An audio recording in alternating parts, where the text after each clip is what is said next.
Hello, Morgan Brookshire family. This is, I believe, video 4.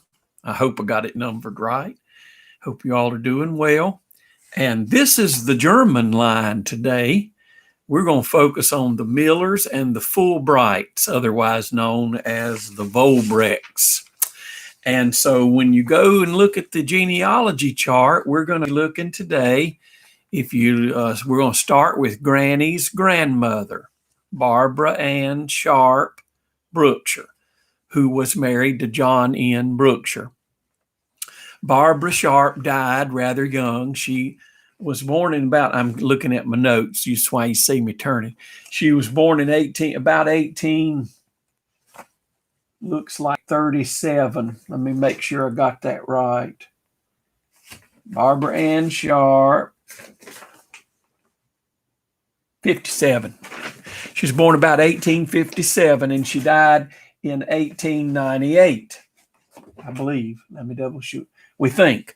I can't find any record of her death, and I cannot find where she's buried, but I think she died about 1898, and he remarried to Sarah Sherrill. We talked about that in a previous video. I think he married one more time after her. But their child was, Barbara Sharp's, Brookshire's parents were John Perrin Sharp, who was a Confederate veteran. We talked about him previously.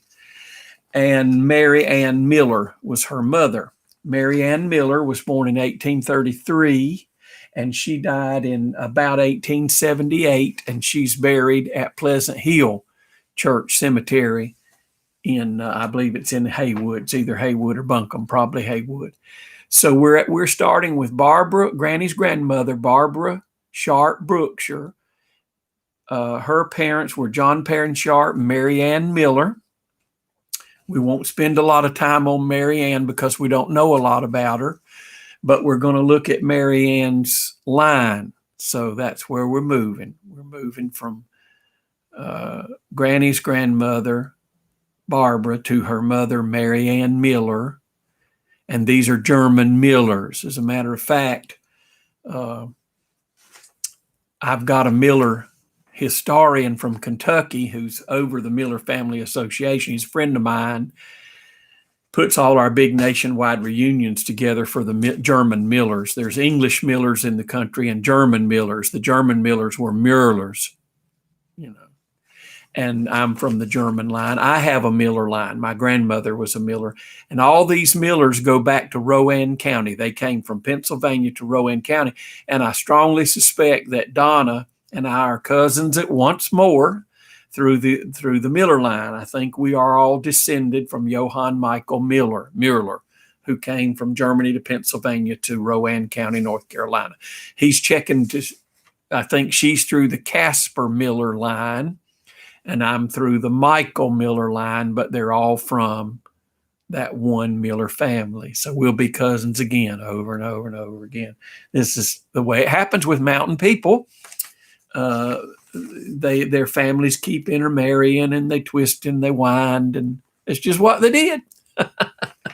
So Mary Ann Miller married John Perrin Sharp, Confederate veteran. She was born in 1833. She was the daughter of David Miller, who was born in 1798 in North Carolina, and he married Annie Lawrence Fulbright. Now, I'm not going to talk a lot about the Millers because I really don't have anything definitive as far as documents past David's parents. I do know David Miller and his wife Annie Fulbright Miller are buried at Morning Star Methodist Church in Canton. They have a big tombstone that's got rocks all around it, native rocks from the area. And it's really big and impressive. And I think that tombstone was put there a long time after they died, because David was born in 1798 and he died in 1875. And Annie was born in 1802 and she died in 1851. So that tombstone was erected long after they died. They really don't have Annie's name spelled right. They have her Fulbright name with 2 L's, but nobody else spells it that way up there. So whoever put it up, just put that spelling of it. So the Millers, the farthest back that I can get with documents is David's father was Henry Miller, and his mother was Mary Ann Mock. And so the Miller historian has taken it. I hand it all off to him, and he's supposed to get back to me to see if he's got DNA records. Donna's had DNA done, and he's got a Casper Miller DNA person that lives in Indiana, not far from him. He's going to get in touch with him, and they're going to match those records up and see if we can verify that Donna's from the Casper Miller line, which would mean that many of you are too. And I'll get back to you on that with a follow-up. So that will stop with the Millers right there. If he connects this David Miller line to those Millers of Rowan County, I can do an entire video, because we had the big Miller reunion last year. People came from all over the country, and there's just so many stories to tell about those Millers. So if this is really and a lot of people went from Rowan. Remember, we've already talked about that. You had people in county, the colonial Rowan County, which was bigger than the one now. So it's probably true. You probably are. I'll get back with you on that. On to the Fulbrights. That's where we're going to focus right now. Annie Lawrence Fulbright. This is a bit of a mystery. I have looked and looked and worked and talked to people. There's not a lot of documents on David Miller and Anne Fulbright, and they were married in 1824. But on the marriage bond, people got marriage bonds back then. They didn't have marriage certificates. The government didn't start doing that until the 20th century. They did marriage bonds. Everything was handled through the church. Kept a marriage bond. You had to put money up so you keep your promise to get married. But in the marriage bond, her name only says Annie Lawrence, Lorance. But she was Anne Fulbright. We know it. They're buried together at Morning Star. So we know that, and they're on the census record together. But she was a Fulbright. So I don't know if they just named her that middle name because they knew somebody. There's no Lawrence. There is a Lawrence family in North Carolina, but they don't connect anywhere in. So that's a mystery to me. And I don't know why the person who wrote down the marriage bond didn't put her last name of Fulbright. I got to find that out. But her father was in dispute.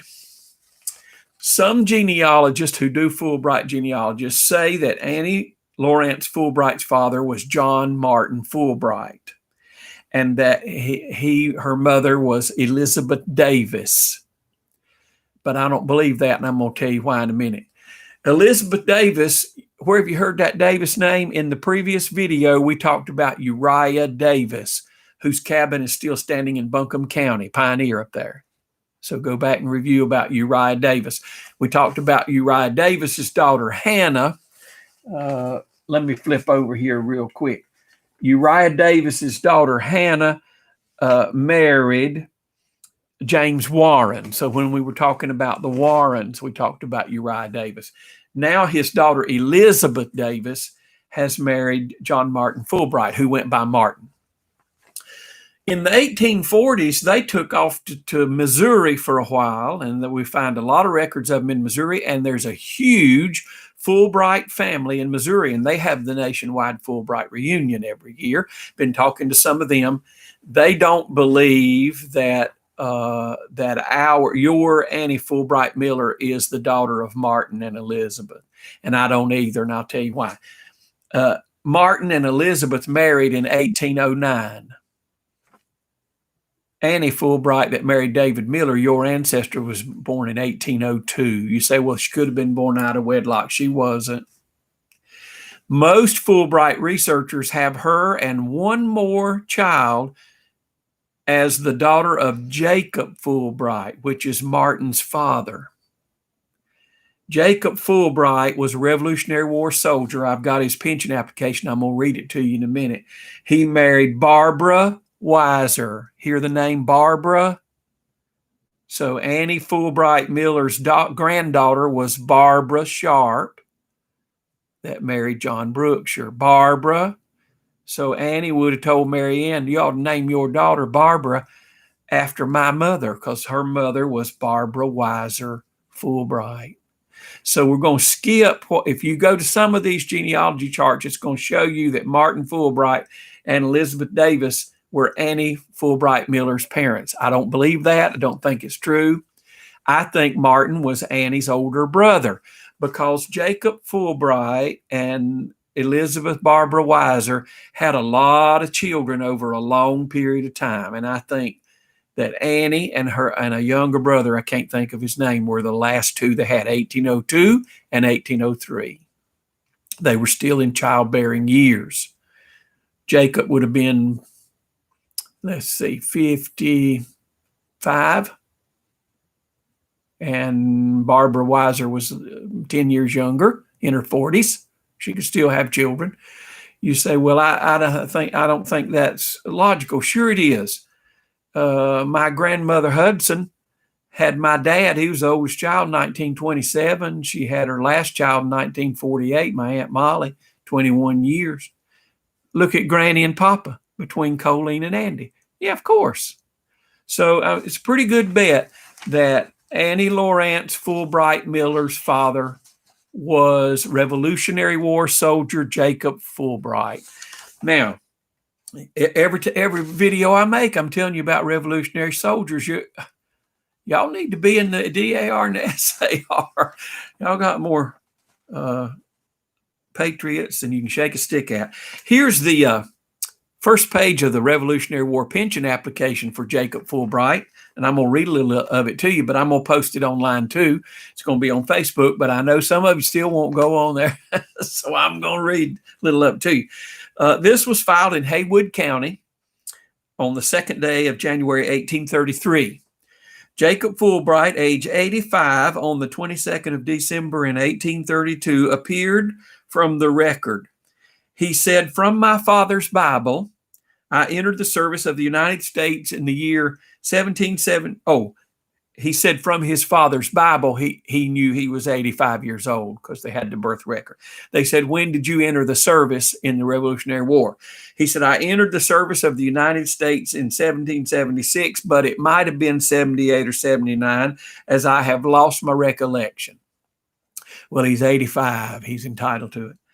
He said, "I do know that I entered in the month of August and I came home in October, making a 3-month service in my first term." He said, "I was drafted to go." He said, "I was under the command of Colonel Bateman, Captain Conrad, Lieutenant Anthony, Ensign Holman, Lieutenant Colonel McDowell, and General Rutherford. I was living in Lincoln County, North Carolina at the time. That was the colonial Lincoln County, much bigger than the Lincoln County now. And I marched against the Cherokee Indians through what was called the French Broad Pigeon and Tuscarora country, what is now called Buncombe, Haywood, and Macon counties. And he said, what is yet the Cherokee nations on the waters of the Hiawassee and Valley rivers, and we took the valley towns. In no engagements of moment, we burned and destroyed the towns and crops, and I was discharged by Captain Conrad, but I lost, or it was destroyed, my discharge. I entered into service again in the year 1780 or 81, living in Lincoln County under the command of Colonel McDowell, Lieutenant Colonel Brevard, Captain Smith.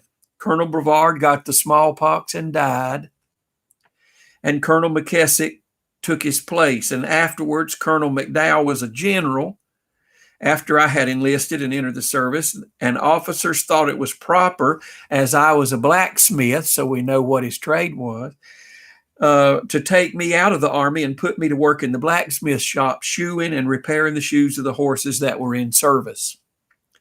I remained there for 3 years, working tirelessly for all the horses men that was passing about. The work was all public service, and after that I had to board the men in horses for several days at a time while they were getting the work done. And I never got anything for either work or boarding. I remained there working till the close of the war and never got any discharge. I was born in the year 1747 on December the 22nd in the state of Pennsylvania, in the county of Northampton. I moved from there to Lincoln County in the year 1769. So we know what year he moved to North Carolina. And I lived there till the war was over, and then I moved to Haywood County, and I've lived there ever since.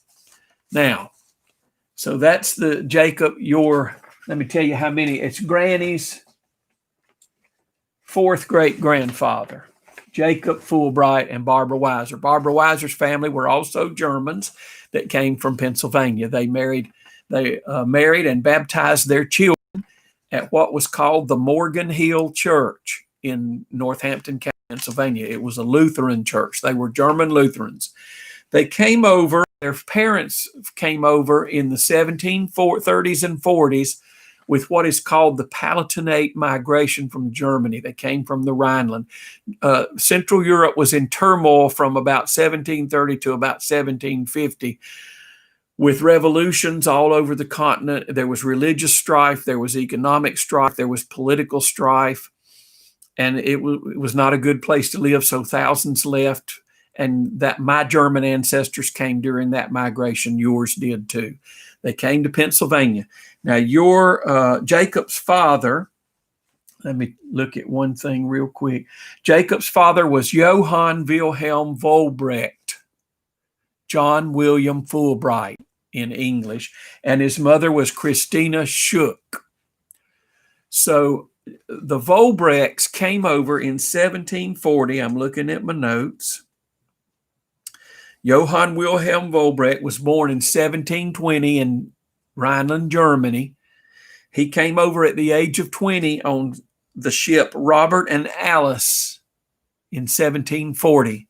It left Rotterdam, the Netherlands, with a couple hundred immigrants, stopped briefly on the Isle of Wight in the British Isles, and then came on to Philadelphia.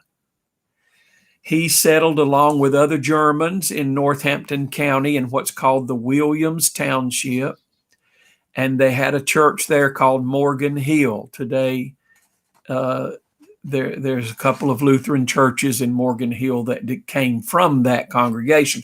The baptism records are still in possession of people. We have the baptismal records for all of Jacob and Barbara's children in the Morgan Hill Church. He married Barbara Weiser in Northampton County, Pennsylvania. They left Northampton County and came down to the Piedmont of North Carolina, down what was called the Great Wagon Road, which many, especially Germans, came to the south from the north on the Great Wagon Road. Some of that road still exists. There are places in Rowan County and just north of there where you can go see the remnants of the Great Wagon Road, the depressions and the ruts through the woods, where hundreds and thousands of wagons came down that road when your settlers and my settlers came from up north. Johann Wilhelm Volbrecht died in 1808 in what was then Lincoln County. It is Catawba County. We do not know exactly where he's buried, but there's a nice little Volbrecht Fulbright monument up there somewhere that has a tribute to him and Christina. And so they're remembered quite well. There's still Fulbrights in Catawba and Lincoln counties today. There's lots of Fulbrights around Buncombe and Haywood. A large number in Missouri because one of Jacob's sons went to Missouri and then to Texas, and there's in Texas. So you got lots of cousins that are DNA verified. And so that's just a brief introduction to your German line. What I want to do is find out where they went to church when they got to Rowan County, because I know exactly where my ancestors down there went to church. Those churches are still in existence and they have the records. So I'm going to check some of those and see if some of your Volbrecht/Fulbright family have baptism records. Y'all might have gone to the same churches we did down there. When they moved up to Haywood, there were not Lutheran or German congregations, because in Jacob's testimony, you have to have a clergyman to come testify for your character that you're not making stuff up and telling lies. They wanted a minister, and he said there's not a minister up here near me. And what he would have meant by that was there's no German congregation here. There's no Lutherans here. So I don't have a minister to vouch for me because there's not one up here. So when they moved up there, they didn't have that connection to their Lutheran heritage, which was very important to them and very strong. Well, I'm going to stop there at a little after 20 minutes. And if I get some update this weekend, I'll come back with an update. So I hope everybody's doing well. Stay well. And that's one of your German lines. There'll be more to come later. I bet you. Y'all take care. I love every one of you. Look out for each other. Bye-bye.